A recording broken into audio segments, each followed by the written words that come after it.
Olá, meus amigos, meus irmãos em Cristo, paz do Senhor Jesus possa estar com todos vós. Amigos, eu quero agradecer a Deus e agradecer também a cada um de vós que tem feito com que este canal possa continuar a existir. Agradeço a todos que estão se inscrevendo e fazendo com que o nosso canal possa crescer e ser conhecido por muitos outros. Deus continua vos abençoando e fortalecendo. Também eu quero aqui fazer um reparo. Eu penso que muitos deram conta que hoje pela manhã, ou ontem, né? Não digo hoje, ontem pela manhã não pude publicar o vídeo do dia 28 de novembro. Isto por causa da minha viagem, das minhas deslocações e me impossibilitou de vos preparar a meditação. Mas mesmo assim eu decidi fazê-lo para que, mesmo que esteja atrasada, você possa ouvir a palavra do Senhor. Aliás, eu acredito que muitos não tenham acompanhado as meditações no exato dia em que ela é publicada. Por isso, aqui está a meditação do dia 28 de novembro. Antes, quero que nós oremos para que possamos abrir a palavra do Senhor. Deus amado, eterno Pai, obrigado pelo teu amor, pela tua bondade e misericórdia. Obrigado pela tua proteção para conosco. E aqui estamos para meditar no teu santo nome e na tua palavra. Queremos pedir que o teu Espírito nos dê compreensão e nos anime a olhar com confiança o futuro, porque ela está nas tuas mãos.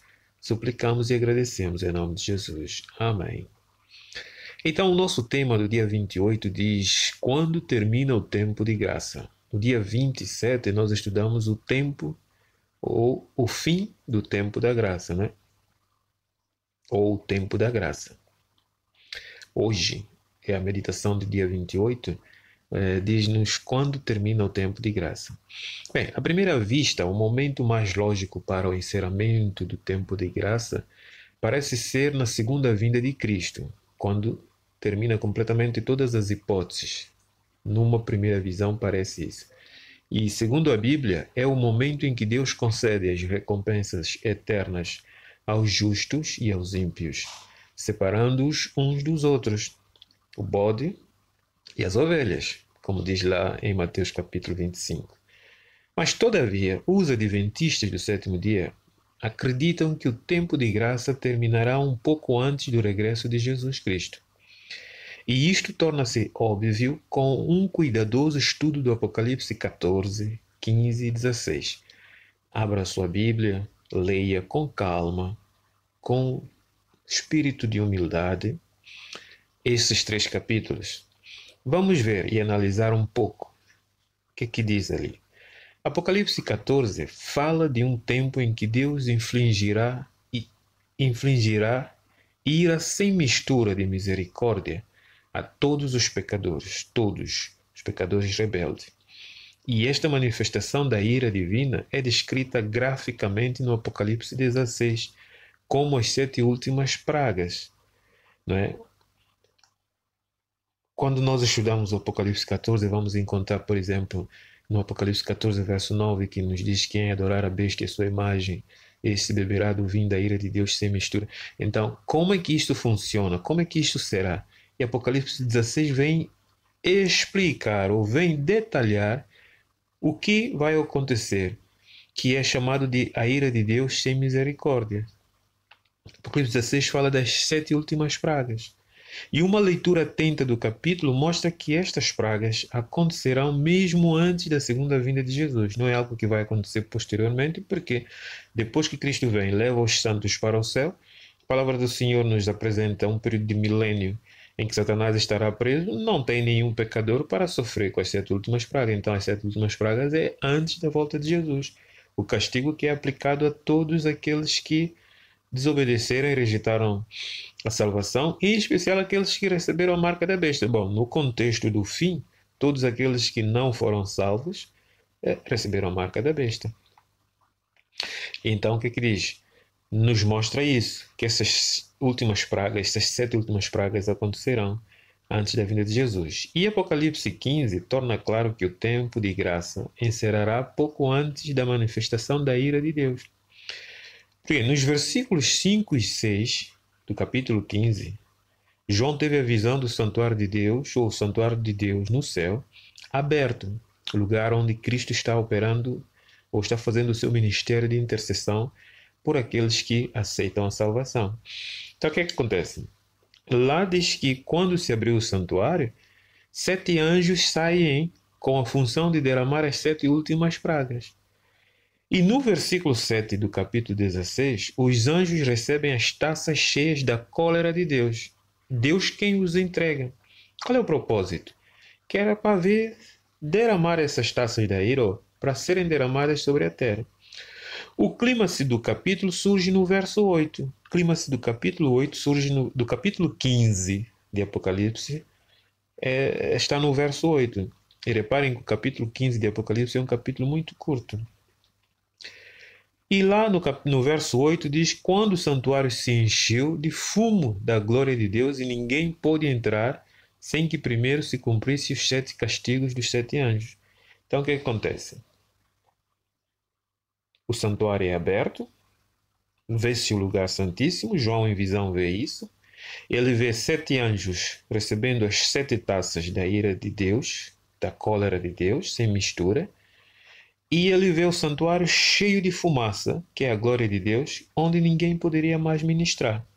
Bem, para entender essa imagética, que é extraída de 2 textos do Antigo Testamento, nós temos que voltar para lá, para o Antigo Testamento, para nós compreendermos o que é isso. Em 2 de Crônicas 5, verso 13 e 14, abra sua Bíblia para ler também, que é importante isso, e versos 7, 1 e 2, relacionados com a dedicação do Templo de Salomão, traz-nos essa imagem. O que acontece? Em 2 de Crônicas 5, 13 e 14, a Arca da Aliança é levada para o lugar santíssimo do templo. E o que acontece no momento em que a arca é introduzida no lugar santíssimo? É descrito que se encheu com uma nuvem luminosa de presença de Deus, quer dizer que Deus aceitou, né? A glória de Deus se manifestou em forma de uma nuvem luminosa que os sacerdotes não poderiam oficiar, não poderiam ministrar ali. Eles tinham que sair, seriam sufocados com a glória de Deus.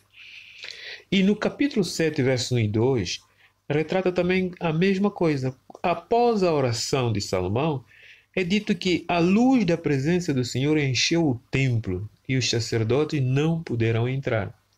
Então, esta imagem daquilo que ocorreu é o mesmo que João vê ao ocorrer no reino do céu, ou lá no santuário, no santuário celeste, propriamente dito.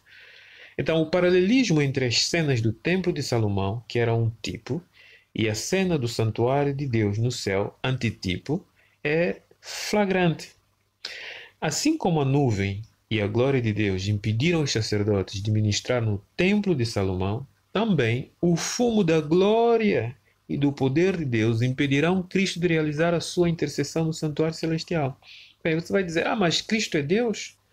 Sim, Cristo é Deus, mas só que toda a obra do ministério salvífico operado por Cristo é feito como homem. Cristo está intercedendo lá no céu como homem, não como Deus. Ele intercede entre o Pai e nós como homem. Pelo menos isso é que a Bíblia Sagrada nos diz. Não é? A palavra do Senhor nos diz que temos um advogado que está entre o Pai e nós, Cristo Jesus, o homem. Não é? Então, quando Deus manifesta toda a sua glória no santuário e Cristo terminou a sua obra de intercessão, ninguém mais pode estar lá. Não é? Cristo como homem não podia lá estar. Como Deus está sempre presente, mas como homem não pôde. A obra terminou. E o próprio Cristo declara que tudo foi feito. Então, os anjos saem da presença de Deus com as taças para se derramar na terra. E é aqui que diz, né? Deixa-me voltar aqui ao pensamento, assim, é o que o texto diz, né? Apocalipse 5, verso 8, e ninguém podia entrar no templo. Visto que este importante evento no céu procederá imediatamente às 7 últimas pragas, é evidente que o tempo de graça terminará um pouco antes e não na ocasião da segunda vinda de Cristo. Muito simples de entender isso. Portanto, meus amigos, tem havido entre igrejas evangélicas uma ideia de uma segunda hipótese pós-milênio. Não. A hipótese que nós temos de ser salvo encontra-se enquanto Cristo ministra no santuário. Ele é o nosso intercessor. Ele é o homem Deus que intercede por nós. Quando Cristo fizer a declaração que tudo está feito, João viu na visão que o santuário de Deus encheu da fumaça da glória de Deus. Então ninguém mais poderia fazer intercessão. Cessou o tempo da graça. Agora vem a declaração que é descrita em Apocalipse 22, verso 11. Quem é sujo, suja-se ainda. Quem é injusto, continua na injustiça. Mas quem é limpo, continua limpo. Quem é santo, se santifique ainda. Portanto, o conselho de Deus para nós esta manhã, meus amigos, é para que nós possamos crescer na graça e conhecimento do nosso Senhor e Salvador, Jesus Cristo. Porque é por meio de Cristo, é por meio da sua graça, que nós poderemos alcançar a salvação. E Pedro, segundo de Pedro 3,18, tem essa solene declaração, crescermos no conhecimento de Jesus Cristo. A Ele seja dada glória, assim agora como no dia da eternidade. Amém. Portanto, meus amigos, que o Senhor possa nos abençoar e que esse estudo possa nos ajudar a compreender a oportunidade que o Senhor está nos concedendo e que devemos aproveitá-lo, porque quando Cristo terminar a sua obra lá no céu, então está terminada a oportunidade da salvação para esta humanidade. Aquele que ficou salvo ficou, que está perdido ficou perdido. Que não seja o teu nem o meu caso, e que nem seja o caso de todos aqueles que nós convivemos com Ele, que temos o dever de lhes levar a mensagem e de lhes anunciar a boa nova da salvação. Vamos orar? Ó Deus amado, obrigado porque por meio de um estudo profundo nós podemos compreender o tempo que o Senhor nos concede para podermos nos arrepender e aceitar a salvação.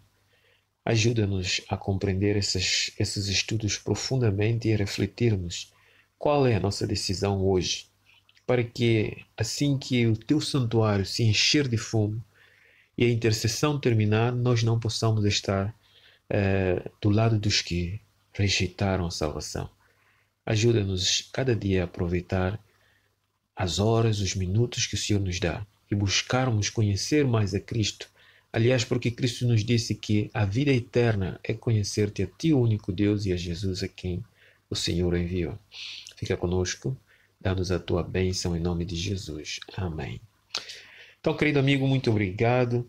Foi um prazer estar aqui contigo e que possas partilhar essa mensagem com os outros também. E até lá, um grande abraço.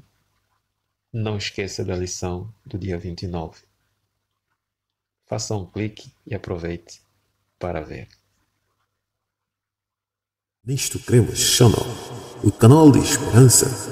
Viva com esperança através de estudos bíblicos, estudos proféticos, meditações e reflexões neste canal.